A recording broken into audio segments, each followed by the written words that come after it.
I recently came across this excellent book from 1888, The Norsemen's Visits to Rhode Island and Mass in the 10th Century, which is a topic that always blows my mind and I always want to know more about. And I can't believe this little one snuck through for so long. But it's like 8 pages, so I'm going to read it here. It's got some great little chapters and it tells a lot of stuff I didn't really know about. After that, I'm going to show some art from some other ancient-ish book. And I hope you enjoy this. This is some great insights that I really think you all will enjoy. And I live in Massachusetts, so I know that there is an ancient world underneath my feet right now. And this lends some insight into it.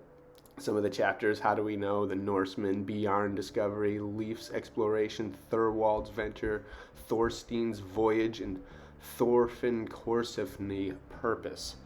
So we'll get to all those. They're all very brief and they're excellent. And I thought this preface was actually really cool too. Check this out. The history of the Norsemen's visits to our shores in the 10th century has been one of much study and expense to the author. Meeting with many requests from those who were interested in the subject, it was thoughtful best to publish it. The idea is to delineate the facts contained in the interpretation of what has only been called New England legends. This work will be followed by others of interest in American antiquity. Much criticism has been made that has proved encouraging. An editor desirous of hearing the subject furnished printing and advertising gratis. It is hoped the readers will be pleased. We will find out at the end. So here we go. Many questions arises to the why and wherefore of the thing that is spoken of, especially if it is a subject knowledge is wanted upon. These queries are of a natural impulse and is in the channel of a true order of things. One that naturally arises is, who were the Norsemen?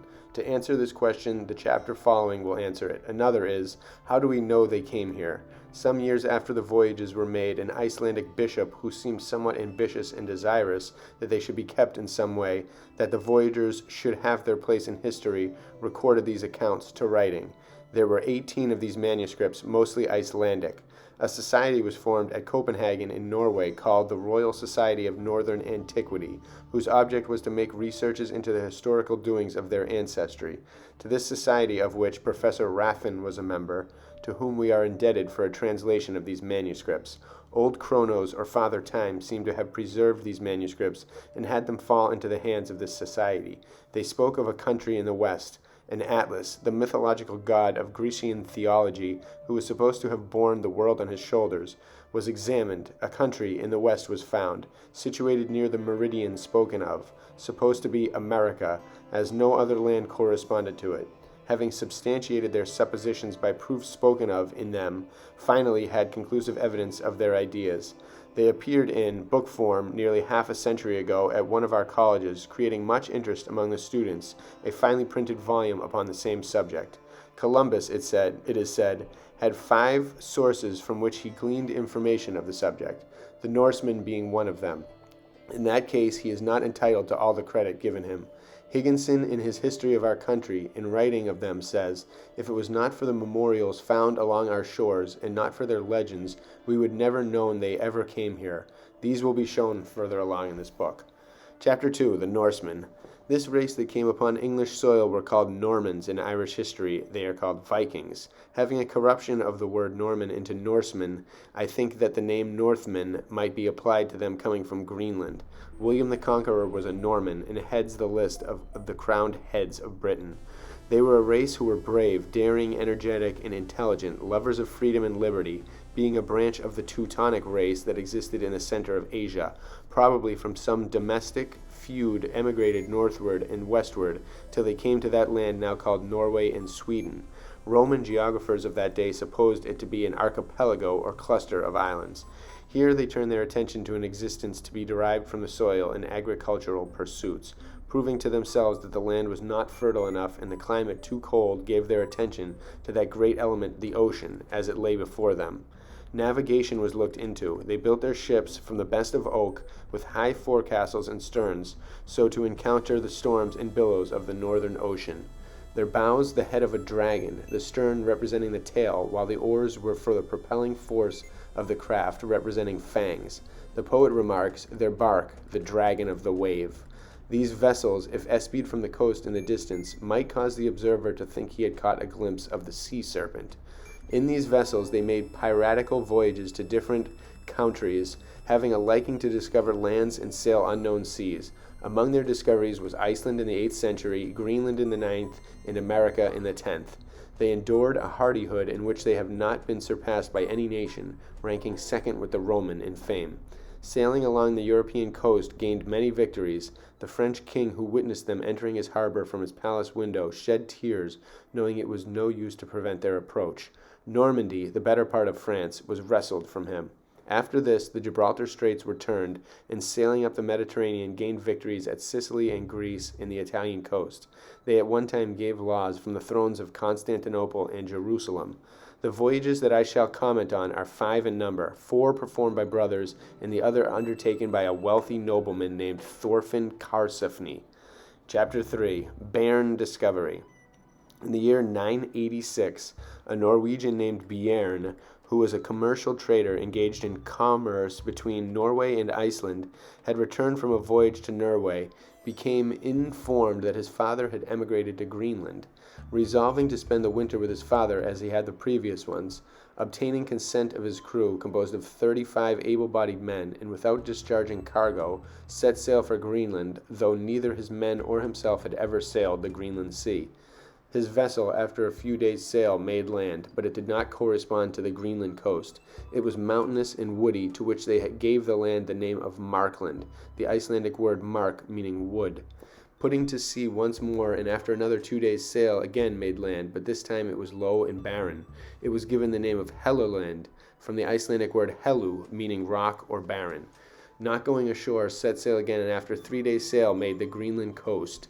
Arriving ashore, they made known the news of their discovery, which formed the chief topic of conversation for some time in Greenland. He was censured much for not exploring more of the new land. Chapter 4. Leif's Exploration. In the year 1002, Bearn paid a visit to the Earl of Normandy and censored by him for not exploring more of the new land. Leif, who was brother of Björn and a second son of Eric the Red of Greenland, borrowed his brother's ship for a voyage to the new land. He felt that the new country had been too little explored, became determined to examine it for himself. They touched at Helluland and Markland, but made no stops. They continued their course southward till they came to a promontory said to be Nantucket, around which they sailed. Their course was pursued westward to where a river emptied into the sea from a lake, Mount Hope Bay. A party going to Fall River by rail and looking south will see that Mount Hope Bay has the appearance of being a lake. Landing on what was known as the Codman's Farm, opposite to Fall River, Massachusetts, I believe, going ashore, pitched their tents on the green grass and brought their cots from the ship. A council was held by them, and resolving to stay some length of time, a house was erected and called in honor of their leader, Leif's Búðir, or booth. The company was divided into 2 parties, one to keep watch at the house while the other was away to explore the surrounding country, going no farther than being able to return the same night. One night, as the party returned, the German named Turker was missing. Turker was a favorite of Leif, who had grown up with him in childhood, felt anxious about him. Getting 12 volunteers from the company, started out in search for him. He was found by them munching grapes, holding up a bunch in his hand, exclaimed, "Weintrauben, Weintrauben," doing nothing but munching grapes, talking German, and then laughing. Here is a case of intoxication from the fruit of the vine. His friends were enabled to get him to the camp without his meeting further trouble. The Norsemen were ignorant of the discovery of the new fruit, as it was unknown to them. Coming more to himself, he made known to them his exploits. Not far from the supposed settlement, a swamp is still to be seen, with many vines loaded with grapes in the fall season. From this incident, Leif named the surrounding country Vinland. They busied themselves in tilling the ship with timber and the longboat with grapes to return to Greenland. Reviewing these facts, there's a different type of text here. It says, reviewing these facts, we can see that the credit lies with the party of 8 men sent southward in the ship's longboat on tour of exploration. We notice that the tower has 8 pillars corresponding to the number of men in the party. It seemed to have been erected as a place of refuge from the attacks of wild animals and in case of besiegement from the natives. From the so-called windows were portholes through which their weapons could be pointed at the enemy.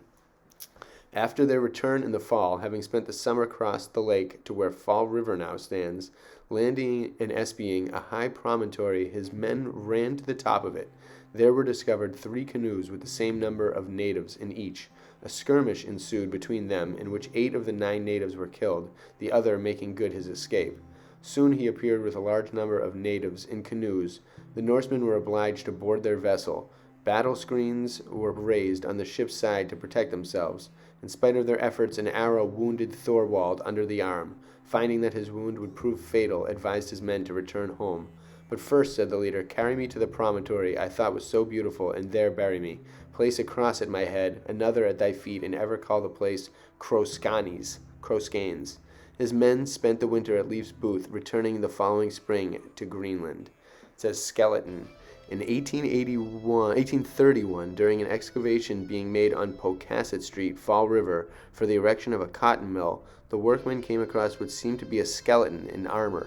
The periodicals of that time criticized the discovery much and wondered what it was. The poet even asked the object to speak and tell who he was. It was kept in the Fall River Antheniums till 1843, when it was destroyed by fire. It must have been the skeleton of Thorvald, who had received the poisoned arrow under the arm. Barzelius, the Swedish chemist, analyzed a part of the armor and found it corresponded to that worn in the middle century. Interesting. Thorsten's voyage. Thorstein Eriksson, a son of Eric the Red and the last of the 4 brothers, in the year 1005, with an able-bodied crew of 25 men, or I-005, with an able-bodied crew of 25 men, with his wife Druida, set sail in his brother's vessel. His intention was to proceed to Vinland and bring back the body of his brother Thorwald. They were tossed on the waves all summer, finally reaching Greenland in the fall. This voyage proved unsuccessful. Chapter 7. Thorfinn Karlsefni Purpose. In 1827, I-827, the last voyage of which I shall speak, was undertaken by Thorfinn Karlsefni, being a wealthy nobleman born of illustrious lineage, Irish, Scotch, and Norwegian ancestry. At the festival of Yule, or Christmas, Thorfinn was urged by his wife and encouraged by friends to make a voyage to the new land. He equipped a fleet of 3 vessels, of which he took command. A company of 151 persons, including 7 women and the necessary domestic animals, set sail. Helleland and Markland was touched by them, but continued on their course southward, passing the northern portion of Cape Cod, to which they gave the name Kialnes, signifying Keel Cape. Stopping at the southern part of the cape, it was given the name of Fjordenstrand from the numerous sandhills. Indian's name was Nauset. 2 Scottish slaves named Taki and Takia, given Thorfinn by the Norse king, were put on shore and told to go in a southwest direction and explore the country. After 3 days they returned with bunches of grapes and ears of wild wheat, giving an excellent report of the country. So there's some pretty cool stuff in that. Not a tremendous amount. Again, none of the true secrets that I really think are buried beneath us. I drive around here all the time and try to envision what is below, and if I could just dig in so many places, I guarantee you could find a lot of different things around here. There's some story that is not being told. There's something that just doesn't connect. You can tell there's a certain section. There's a massive, actually, section of books and literature that are just missing from the collection that we have available to us, and it's just what we have, you can just tell is just not complete. It's missing something. It just doesn't have the pieces that we need and that we know were out there at one point, because there are pieces out there to this puzzle, and there are answers. We just need to find them somewhere. Bless you all.